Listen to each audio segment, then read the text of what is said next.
In the sweltering heat of a Mississippi summer in 1942, Jeremiah J. Thompson found himself trudging along a dusty, cracked sidewalk that bore the scars of a nation divided, every step echoing the silent screams of those oppressed by a system built on hatred and injustice, his heart pounding with a mixture of dread and defiant hope as he navigated a world where every glance, every whispered word in the segregated neighborhoods, every curt nod from a white man in a crisp suit, served as a reminder of the suffocating chains of racial discrimination. Jay, a man of resolute spirit and quiet fury, had seen his dream shattered by the relentless brutality of Jim Crow laws, witnessed his friends taken by violent mobs, and felt the sting of betrayal as he lost his family's small store to economic sabotage, leaving him with nothing but the bitter taste of injustice and the haunting memory of a father who had once taught him that dignity was a flame that could never be extinguished, no matter how many times it was doused by prejudice. Each day, as he stepped out into a neighborhood painted with the faded colors of forgotten hope, he battled internal storms of rage and despair, his thoughts swirling like the dust devils on the horizon. Yet amidst the fury, there were fleeting moments, a child's laughter in a hidden corner of the community center, the gentle embrace of a kind stranger offering bread or a word of solace, that ignited within him a stubborn glimmer of resilience, a belief that perhaps change was possible even in a world that seemed determined to crush him. One fateful evening, as twilight bled into the horizon and the oppressive heat gave way to a cooler, uneasy calm, Jay found himself face to face with a group of white authorities whose eyes burned with the cold certainty of entitlement, and in the tense silence that followed, the air itself seemed to vibrate with the threat of violence. As he was dragged into the back of a battered police car, the sound of his heart hammering against his ribs drowning out the snarls of the men who sought to break him, until in a moment of shattering clarity amid the terror, a whispered conversation between two officers reached his ears, a conversation that revealed a hidden truth about his own past, one that tied his family history to a secret alliance of black and white activists who had once dared to challenge the very foundations of segregation. A revelation that not only redefined his understanding of the oppressive system, but also ignited a long-dormant fire of purpose within him, as he realized that his struggle was part of a larger, timeless fight for justice that transcended generations. Now, as he sat in a dim, cold cell with blood still trickling from bruised knuckles, and a mind racing with the promise of change, he could feel the weight of history pressing upon him like an iron shroud. Yet he also sensed that his suffering was not in vain, that every moment of pain was a stepping stone toward a future where the echoes of injustice would be replaced by the harmonious voices of equality, though he knew deep down that the battle was far from over, and that the scars of discrimination would persist long after his own life had ended, leaving him to wonder if true change was ever possible in a land so deeply divided. As he closed his eyes and allowed the darkness to creep in, his last thought lingering on the faces of those who had suffered beside him, and the unyielding question of whether the relentless pursuit of justice would one day set them all free. Jay's breath came in slow, measured drags as he sat in the darkness of the cell, the iron bars casting long shadows that stretched like ghosts across the cold concrete floor, his fingers trembling as he traced the deep grooves in his palm, remnants of years spent gripping shovels, crates, fists, and the broken dreams of a life stolen before it ever had a chance to bloom, the echoes of boots in the hallway a constant reminder that at any moment the door could swing open, and with it the hand of a system designed to crush him, erase him, make him another nameless casualty in the war against those who dared to demand dignity. But even as the weight of history pressed against his chest, even as the bruises on his ribs throbbed with every shallow breath, Jay's mind refused to be shackled, his thoughts racing back to the whispered words of the officers, to the shocking revelation that his bloodline was not just the story of subjugation, but of resistance, of men and women who had risked everything to carve out a future beyond the chains of oppression.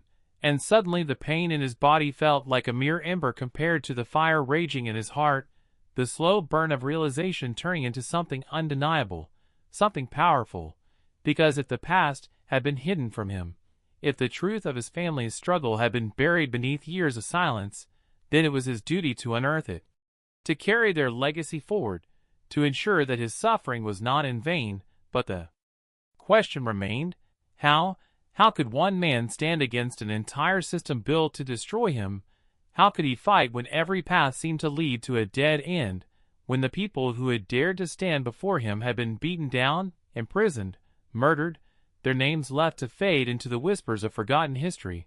And yet, even in the bleakness of that thought, even as the weight of despair threatened to pull him under, a flicker of defiance surged through his veins, a voice deep within him, older than his years, whispering that his story was not over, that survival itself was an act of resistance, that the mere act of holding on to hope in a world designed to strip it away was the greatest rebellion of all.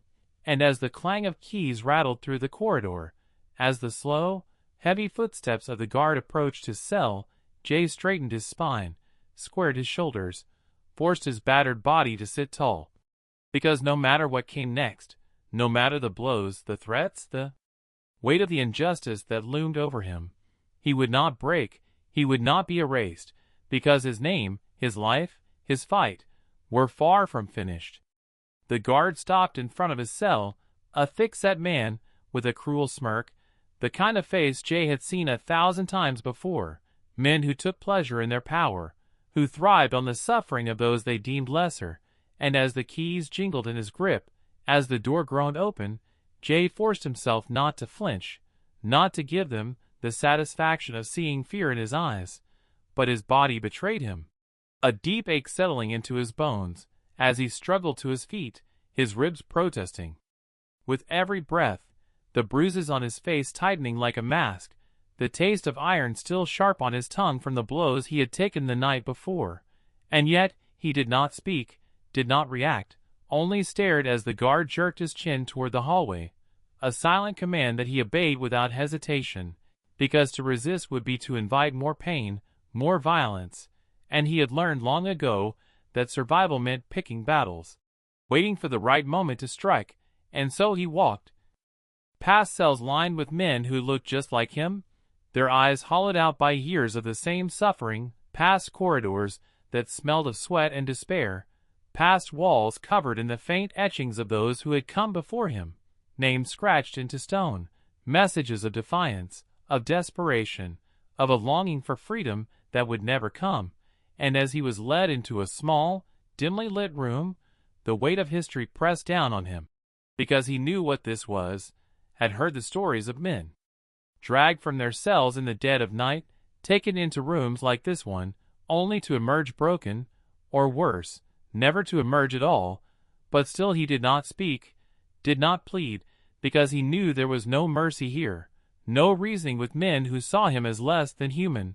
And when the sheriff stepped forward, his uniform crisp, his smile cold, Jay felt a shiver run through him, not of fear, but of something deeper, something darker, because he recognized this man, had seen him before, not in this room, not in this prison, but years ago, in the streets of his hometown, a younger version of this man standing beside his father's burning store, laughing, tipping his hat as Jay's mother screamed, as his father clenched his fists but did not fight back, because fighting back would have meant death. And now, all these years later, they were here, in this room, just the two of them, the past reaching out like a ghost, and Jay clenched his jaw, swallowed back the rage that threatened to consume him, because he would not give this man the satisfaction, would not let him see just how deep the wound still was. But the sheriff, he saw it anyway, grinned wider, and then he spoke, his voice slow, deliberate, filled with a kind of false politeness that made Jay's skin crawl. And what he said next made Jay's breath catch in his throat, because it was not a threat, not another promise of pain or suffering. It was worse. It was a truth Jay had never known, a truth that shattered everything he thought he understood, because the sheriff, the man who had destroyed his father's livelihood, who had made it his mission to break men like Jay, leaned in close and whispered words that twisted the ground beneath his feet. "You really don't know, do you?" he said, voice dripping with amusement. "Your daddy, He wasn't just some Negro who stepped out of line. He was one of us. Blood thicker than you think, boy. And Jay's world tilted, because the sheriff wasn't just taunting him, wasn't just trying to break him. He was telling the truth, revealing a secret buried for decades. A secret that tied Jay to the very system that had spent his whole life trying to crush him. A secret that meant he was not just a victim of this world, but a product of it. And suddenly, the fight that had burned in him for so long flickered, wavered. Because if this was true, if his blood was mixed with the same people who had oppressed him, what did that make him? What did that mean for everything he had ever fought for? And as the sheriff pulled back, still smirking, still enjoying every second of Jay's unraveling, he knew that this was worse than any beating, worse than any prison sentence, because now Jay had to carry this truth, had to live with the knowledge that the very thing he hated most was tangled in his own blood. And as the weight of it settled in his chest, as the guard grabbed his arm and dragged him back toward his cell, he could do nothing but walk, his mind spinning, his heart pounding, because for the first time in his life, he did not know who he was, did not know if the fight he had been waging all these years was truly his to fight, or if he had been lying to himself all along, and that uncertainty, that doubt, was the cruelest punishment of all. Jay stumbled back into the dim, suffocating confines of his cell, the clang of the iron door locking behind him echoing in his skull like the final nail in a coffin. But it wasn't the cell that imprisoned him now. It was the revelation, the weight of those words still pressing down on his chest like a hand wrapped around his throat. Suffocating, relentless, a truth too monstrous to comprehend, because if the sheriff was right, if his blood carried the same filth that had burned his father's, stored to the ground, that had forced his mother into silence and servitude, that had chained him from the moment he was born, then what did that make him? What did it mean for everything he had fought for, bled for, suffered for, his whole life dedicated to resisting a system that had already claimed him before he ever had a chance to choose otherwise, and he wanted to scream, to deny it, to tear through the stone walls with his bare hands just to escape the thought, but the more he pushed it away, the deeper it sank, the more it took root inside him like a poison he could not purge, and as he sat on the cold, unforgiving cot, staring at the ceiling stained with the memories of men who had come before him, he thought of his father, of the way his hands had trembled the night he had come home covered in soot, the way he had gripped Jay's shoulders so tightly it hurt, whispering, "You don't ever let them own you." And now Jay had to wonder if those words had been a warning or a confession, if his father had been trying to tell him something all along, something he had been too blind, too angry, too consumed by survival to see, and the rage inside him cracked open, gave way to something raw, something more terrifying than anger, doubt, because if his father had been one of them, then why had they destroyed him? Why had they burned everything he built? Why had they beaten Jay bloody in the streets, spat on him, called him filth, treated him like nothing, and maybe that was the answer. Maybe the truth was that blood meant nothing to them, that no matter what ran through his veins, he was still just a black man in their eyes, still disposable, still another body to be broken. But then why tell him now? Why wait until he was locked in a cell with no way out, no future, nothing but time to sit with the knowledge that his fight had been against ghosts he could never outrun, that no matter what he did, he would always be tangled in the very thing he despised, and the thought made him sick, made his stomach twist until he lurched forward, gripping the edge of the cot as bile burned his throat, and he wanted to claw it out of himself, this truth, this stain, wanted to tear it from his skin and leave it bleeding on the floor, but there was no escaping it, no running from it, because now it was inside him, carved into his bones, and as the hours bled into each other, as the air grew thick with the scent of sweat and desperation, he realized the worst part of it all. He could never tell anyone, never let them see the cracks forming in the armor he had spent a lifetime forging, because the moment he spoke it aloud, the moment he admitted that he was not who he thought he was, that he was not just a son of the oppressed but also of the oppressor, then what right did he have to fight? What right did he have to stand among those who had suffered, to claim their pain as his own? And maybe that had been the plan all along. Maybe the sheriff had known exactly what he was doing when he whispered those words, because he had not needed to beat Jay into submission, had not needed to break his body, because now he had broken something far worse, his certainty, his purpose, his very sense of self, and that was a wound that would never heal, never fade, never stop bleeding. And as the cell remained silent, as the night stretched on, Jay sat there, his hands shaking, his heart pounding, his mind unraveling, and for the first time in his life, he did not know if he had the strength to keep fighting, did not know if he had the strength to carry this truth, did not know if he had the strength to survive the weight of himself.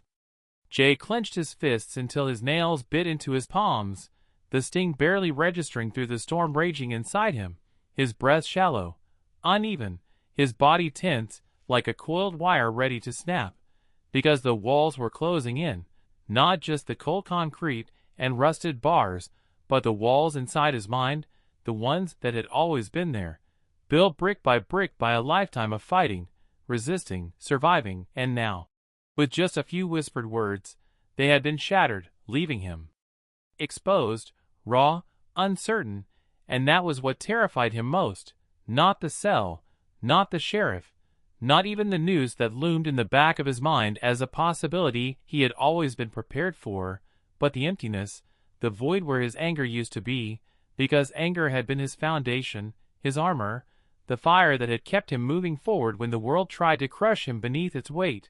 And if that was gone, if he no longer knew where he stood or who he was, then what was left? What was he without it?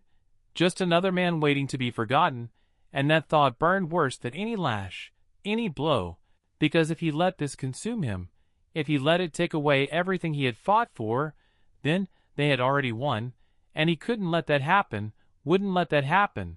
So he forced himself to breathe, slow and steady, forcing the doubt back into the shadows where it belonged. Because maybe the sheriff had given him this truth thinking it would break him, thinking it would make him question himself so much that he would crumble beneath the weight of it. But he wasn't going to give that bastard the satisfaction.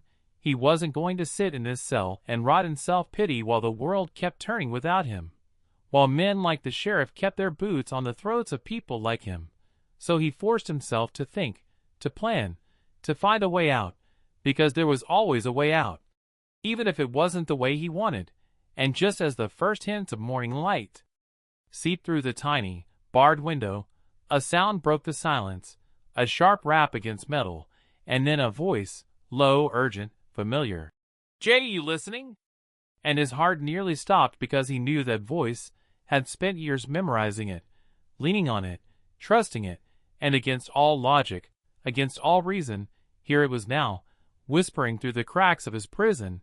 And when he turned his head, when his eyes met the sliver of a face visible between the bars, he felt something shift inside him, something dangerous, something like hope, because if she was here, if she had come, then maybe this wasn't the end, maybe this was just the beginning, and maybe, just maybe, there was still a way to take back everything they had tried to steal from him.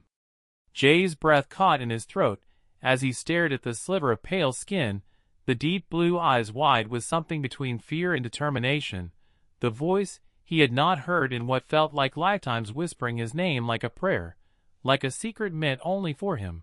And for a moment, he thought he was dreaming, that maybe the weight of exhaustion, of hunger, of too many nights spent fighting battles he could never win had finally broken him.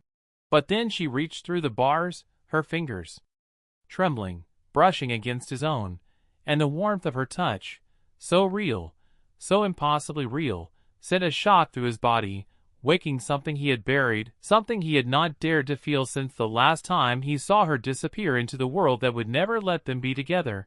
And now she was here, in the belly of this beast, in the center of a place where people like her did not belong, where people like him were never meant to leave. And he could not understand why, could not make sense of how she had found him, why she had come. But then she whispered his name again, firmer this time, urgent, and he knew there was no time for questions, no time for anything but the moment, because every second was a risk, every breath taken too loudly could be the one that ended them both, and so he leaned in closer, so close he could see the freckles on her nose, the slight quiver of her lips, and she was scared. He could feel it in the way her hands tightened around his, but there was something else too, something that had not been there before, something fierce, something unbreakable, and he felt his heart begin to pound because he had seen that look before, had known it well, and it terrified him, because it meant she had already made up her mind, and once she did, there was no stopping her, no changing her course, and that scared him more than anything, because she didn't understand what she was doing, what she was risking. Didn't understand that people like him didn't get second chances, that there was no running from this, no hiding, no escaping the fate written for him since the day he was born. And yet here she was, defying every law, every rule, every expectation that had kept them apart, her presence in this place a kind of rebellion that could only end one way. And yet he could not bring himself to tell her to leave, could not force the words from his lips, because some desperate, reckless part of him wanted to believe, wanted to hope, even as he knew better, even as every instinct screamed at him to turn away before it was too late. But then she spoke again, her voice shaking but certain, saying words he never thought he would hear, words that made his chest tighten, his throat go dry. "I'm getting you out of here." And for the first time since the cell door had slammed shut behind him, for the first time since they dragged him through the streets, since the judge refused to look him in the eye before condemning him to a fate already decided, before he ever spoke a word, he felt something shift, something dangerous, because she believed it, she truly believed it, and in that moment, with her hands gripping his so tightly as if she could hold him to this world, to a future that had never been his to dream of, he wanted to believe it too, wanted to believe that maybe, just maybe, the world had not already won, that maybe there was still a way out, even if it meant running, even if it meant losing everything, even if it meant never stopping, because the alternative was death, slow or fast, and if there was even the smallest chance, if there was even the faintest hope, then he had to take it, had to trust her, even if it went against everything he knew, even if it meant stepping off the edge of a world that had never held anything but suffering for him, because looking into her eyes, he realized something else too, something that sent a deep ache through him, something that made his chest feel like it was caving in. She had already burned every bridge behind her, had already made the choice, had already given up everything she had ever known, and there was no going back, not for either of them, not now, not ever, and the weight of that truth settled over him like a shroud, because no matter what happened next, no matter if they succeeded or failed, there was no future where she returned to the life she once had, no future where she walked back through those doors, and pretended none of this ever happened, and that knowledge filled him with both terror and something else, something raw and consuming, because for the first time, they were truly in this together, for better or worse, until the end, and even as the night stretched long and unforgiving around them, even as the sound of boots echoed in the halls beyond, even as the weight of what they were about to do threatened to crush him beneath its enormity, Jay knew one thing for certain. They would not go down without a fight, and if this was the moment the world decided to finally swallow them whole, then they would not meet their fate on their knees, but standing, together, defying it to the very last breath. The silence between them stretched, thick as molasses, but Jay knew there was no turning back now, no undoing what had already been set in motion, and when she tightened her grip on his fingers, he felt the unspoken promise in that touch. No matter what happened, she was not leaving him behind, and God helped them both, because he believed her. The walls of the jailhouse felt smaller than before, the air heavier, thick with the stench of sweat and despair, and beyond the bars, the dim lantern light flickered against the cracked wooden walls, casting shadows that felt like ghosts reaching out to claim him, and maybe that was what they were, the remnants of every black soul who had ever been locked in a place like this, left to rot, to be forgotten, to vanish into the dirt like they had never existed at all. But he was still here, still breathing, still feeling the rough calluses of her fingers against his palm, and he wasn't sure if that made things better or worse, because hope was a dangerous thing, more dangerous than any rope or bullet or the hands of men who wore their hate like a second skin, because hope made a man believe in things he had no right to believe in, made him think that maybe, just maybe, he could outrun the fate the world had carved into his skin before he even took his first breath.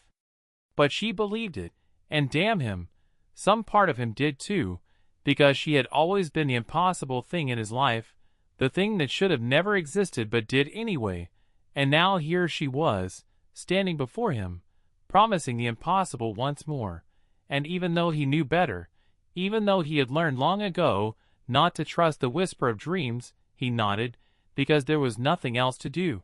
Because if he was going to die tonight, he would rather die reaching for something more than waiting for death to come find him. She pressed something cold and hard into his palm. Keys, small and rusted, stolen from the sheriff's desk no doubt, and his heart slammed against his ribs as he curled his fingers around them, swallowing the tight knot of fear clawing up his throat. "There's a back door," she whispered, barely more than a breath against the thick air. "I watched him use it earlier. It's unlocked." He stared at her, searching for the lie, the hesitation, the fear that should have been there, but all he saw was determination, and damn her, she was serious, and if she had gotten this far, maybe she was right, maybe there really was a way out, and so he forced himself to move, to twist the key in the rusted lock, wincing at the sharp metallic scrape as it turned. His heart pounded louder than the click of the bolt sliding free, but no voices came, no hurried footsteps down the hall, and for one breathless second, he thought maybe, just maybe, they had a chance. The door swung open with a groan, revealing the empty corridor beyond, and she grabbed his hand, pulling him forward, her grip firm, sure, like she had already decided that nothing in this world could stop them. They moved in silence, each step an eternity, each breath a risk, but the hallway remained still, the sheriff's office dark and empty, and for the first time, the idea of freedom did not feel like a cruel joke.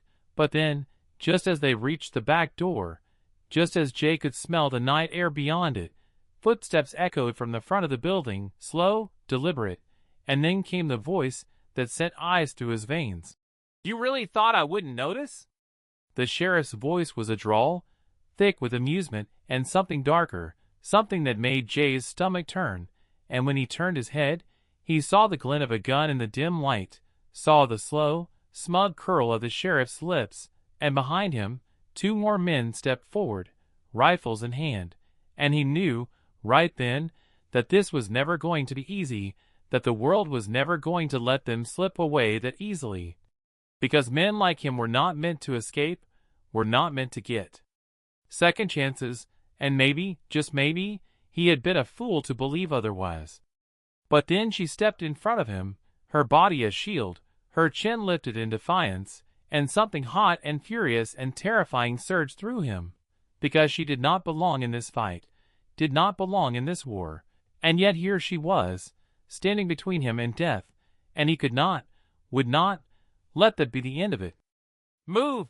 the sheriff ordered, cocking the hammer back, and Jay saw the moment she made her choice, saw it in the way her fingers curled into fists, in the way she did not step aside, and before he could stop her, before he could pull her back, she spoke, her voice calm, clear, unshaken. "If you kill him, you'll have to kill me too."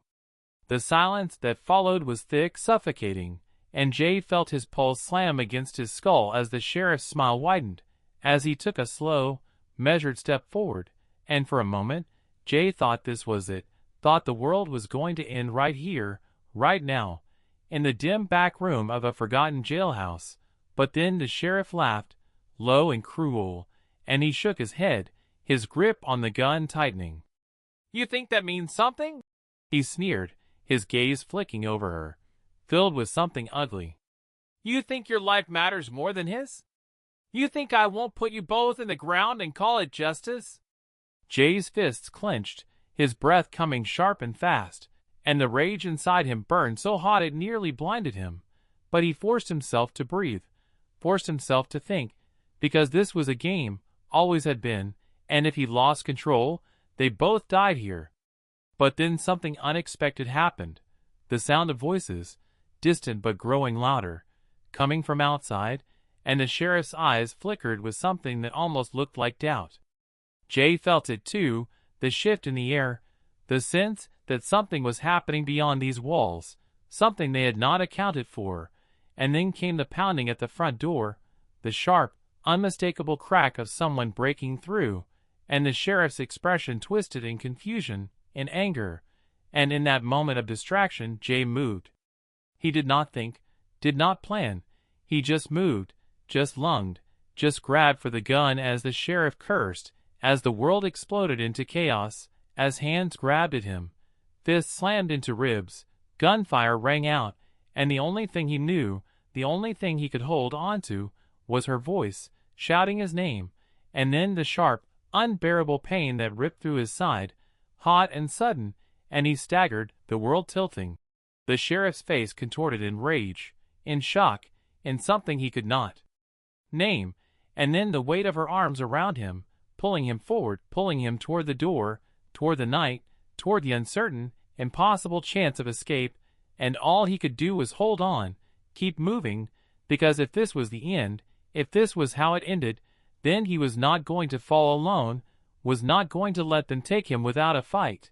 And as they stumbled into the night, as the cold air hit his burning skin, as the sound of voices and running feet filled his ears, Jay dared to believe, just for a second, that maybe they had made it, that maybe the world had not won yet. The night swallowed them whole, the cold air biting at his skin, the pain in his side spreading like fire, but Jay couldn't stop, couldn't let himself fall. Not now, not when they had come this far, not when she was still gripping his arm, half dragging him forward, her breath sharp and frantic beside him. The sheriff was shouting behind them, his voice a furious roar cutting through the night, but other voices rose with it, voices Jay didn't recognize, voices filled with confusion, with anger, with something that didn't belong to the men who had locked him up, and that was the only thing that kept him running, the only thing that made him believe, for just a second, that maybe, just maybe, they weren't alone in this fight. The town wasn't quiet anymore. Doors were opening, lights flickering on, shadows moving against windows, and Jay felt the weight of every gaze that landed on them, felt the silent calculation of the people who had spent their whole lives pretending he didn't exist. Some of them would do nothing, would turn their backs, pretend they hadn't seen, because that was how it worked, that was how it had always worked, but others might not be so willing to stay silent, and he had no way of knowing which was which, no way of knowing if the next corner they turned would lead them straight into another set of hands ready to throw him back into that cell, or worse. His breath came sharp and ragged, his vision blurring at the edges, but he forced himself to keep moving, to match her pace, to ignore the warm, sticky wetness spreading beneath his shirt. "Just a little farther," she whispered, more to herself than to him, and he wanted to believe her, wanted to trust that she knew where they were going, that she had some kind of plan beyond just running into the dark. But the truth was, there was no safe place for them, no road that led to freedom, only more roads, more towns, more people who would see nothing but a black man who didn't belong and a white woman who had made a mistake she could never take back. But she didn't stop, didn't let go, didn't look back, and so neither did he. They cut through an alley, the uneven ground nearly sending him to his knees, but she caught him before he fell, her grip tightening, and then there was a car, a rusted old truck sitting behind a general store, the keys already in the ignition, as if waiting for them, and she didn't hesitate, didn't pause, just yanked the door open and pushed him inside, scrambling after him.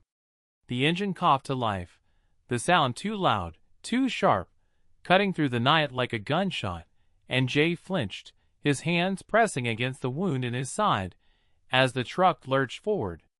Behind them, shouts erupted, the sheriff's voice rising above them all, but the truck was already moving, already kicking up dirt as she slammed her foot against the gas pedal, her hands gripping the wheel so tight her knuckles turned white. The town blurred past them, the houses and the people and the life that had never belonged to him disappearing into the night, and for a second, just a second, Jay let himself believe that maybe they had done it, Maybe they had slipped through the cracks of a world that had never meant to let them go. But then came the headlights. Bright, blinding, cutting through the darkness behind them like a second sunrise, and Jay didn't need to turn around to know what it meant, didn't need to hear the roar of an engine to understand. They weren't free. They were being hunted. "Hold on," she breathed, more to herself than to him, and the truck jerked violently to the left, the tires skidding against the dirt road as she sent them careening onto the highway. The trees closed in around them, shadows stretching long and endless beneath the moon, and Jay could feel his heartbeat in his throat, in his hands, in the sharp, searing pain of the bullet wound that refused to be forgotten, but none of it mattered, because they couldn't stop, not now, not ever. The sheriff's car was gaining, the headlights growing brighter, closer, and then came the first shot, a sharp crack that split the night, the bullet shattering the back window, glass exploding around them. She cursed, ducking instinctively, her hands tightening around the wheel, but she didn't slow down, didn't falter, just pressed her foot harder against the gas, the truck groaning beneath them. "We can't outrun them," Jay rasped, his voice barely more than a breath, and he hated it, hated how weak he sounded, how much his body was betraying him. But she just shook her head, her jaw clenched so tight it looked like it might break. "We don't have to," she shot back, her eyes darting to the side of the road, searching, calculating, and then, without warning, she jerked the wheel hard to the right. The truck bucked beneath them, the tires screaming as they flew off the road and into the trees, branches snapping against the windshield, the world tilting as the truck careened forward, and for one breathless, endless second, Jay thought this was it, thought this was how they died, but then, the world went still. The truck had stopped. The engine sputtered, choked, then died completely. Silence pressed in around them, thick and suffocating, broken only by the distant roar of the sheriff's car still barreling down the highway. They hadn't seen. They hadn't followed. Not yet. Jay let out a slow, shuddering breath, his fingers trembling as he pressed them against his side, the pain sharp and unrelenting. Beside him, she was shaking, her chest rising and falling in frantic, uneven breaths, her hand still locked around the wheel like she didn't know how to let go. "We have to keep moving," she whispered, and he knew she was right, knew the moment wouldn't last, that the sheriff wasn't the kind of man to give up, that they would come back, that they would search every inch of the road until they found them. But right now, for this single, fragile moment, they were alive. And that had to be enough. The world had never been kind to them, and Jay knew it wasn't going to change anytime soon, but as they sat in the truck, hidden in the dark, there was a fleeting moment of peace, of something like hope, that seemed impossible given everything they had endured, everything they had lost. The weight of their bodies against the seat, their heavy breaths rising in the stillness, filled the air between them with a bitter, fragile silence. It felt as though the night was holding its breath, waiting for the inevitable clash to come. She glanced over at him, her hand trembling as it rested on the gear shift, her face pale, her features tight with fear. She had always been strong, always pushed forward with the kind of force Jay couldn't help but admire, but now, in this moment, with the weight of what they had done hanging over them, she was just as fragile as he felt. He could see the exhaustion in her eyes, the constant battle she had been fighting for so long, the burden she carried as a white woman in a world that demanded her to pick a side. Jay had long since come to understand that choosing love, choosing each other, had never been the simple act of standing side by side. It had been a rebellion, a defiance of everything the world had told them was right, everything the world had tried to force upon them, an obstacle course of pain, of fear, of countless betrayals that threatened to tear them apart. And now, here they were, two lives inextricably bound by something the world would never understand, running from a history that had shaped them both in different ways. She didn't speak at first, as if she were searching for words that could make the impossible seem possible, but when she finally did, her voice was a whisper. "I don't know how long we can keep running," she said, the words trembling as they left her lips. Jay closed his eyes for a moment, the sharp pain in his side returning, the memory of the bullet that had struck him so vividly in his mind's eye. But he didn't let the pain show. He couldn't. He wouldn't. Not now. Not after everything they had fought for. "We don't have a choice," he replied, his voice hoarse, as if it had come from a place too deep, too raw. She nodded, her fingers brushing against his, her touch barely there, but it was enough to ground him, enough to remind him that in a world that had tried to tear them apart, this fragile connection, was all they had. They sat in silence for a long moment, listening to the distant sound of the sheriff's car fading into the night. But Jay knew it wouldn't last. The night wasn't theirs for long. Nothing ever was. There was no safe haven, no quiet corner where they could rest without fear. Their lives had never been their own. Not for a single moment. As the truck sat abandoned in the woods, just off the main highway, they both knew that the search would begin soon. It always did. But there was something in the air now that hadn't been there before. It was a subtle shift, a kind of quiet intensity that settled over them, as the full weight of what they had done, what they had sacrificed, began to settle in. They had broken the rules. They had defied everything that had been ingrained in them, everything that had shaped their worlds, and now there was no turning back.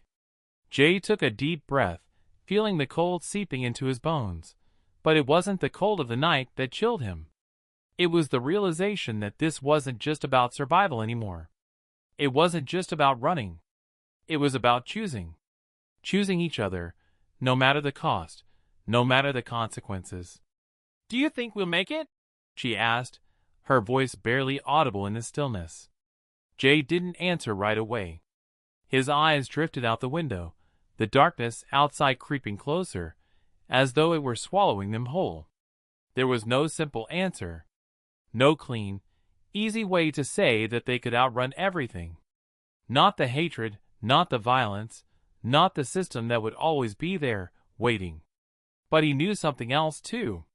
He knew that no matter what happened, he had something worth fighting for. They both did. And if he had to run, to hide, to fight for every inch of ground he gained, he would. Because that was all he had left. All she had left. He reached over, his hand finding hers in the darkness, and for a brief moment, the world outside seemed to fall away. "I don't know," he said finally, "but I'll fight for you. For us."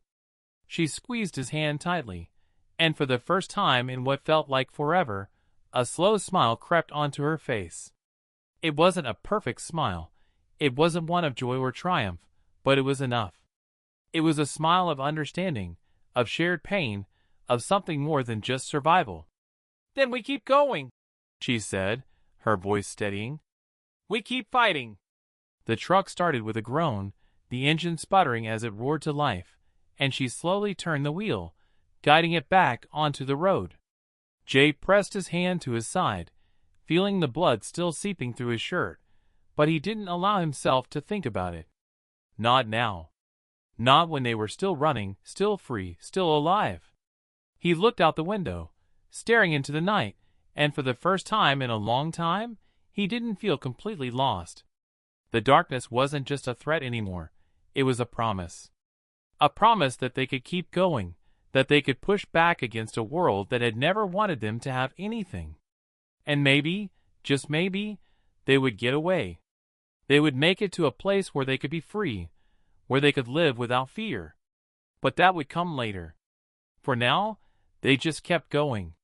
The sound of the truck's tires against the dirt road was the only thing that filled the air, and Jay let himself close his eyes, letting the steady rhythm of the engine lull him into a kind of stillness. The world had always been full of noise, full of chaos, but tonight, there was only the sound of survival. And maybe, just maybe, that was enough.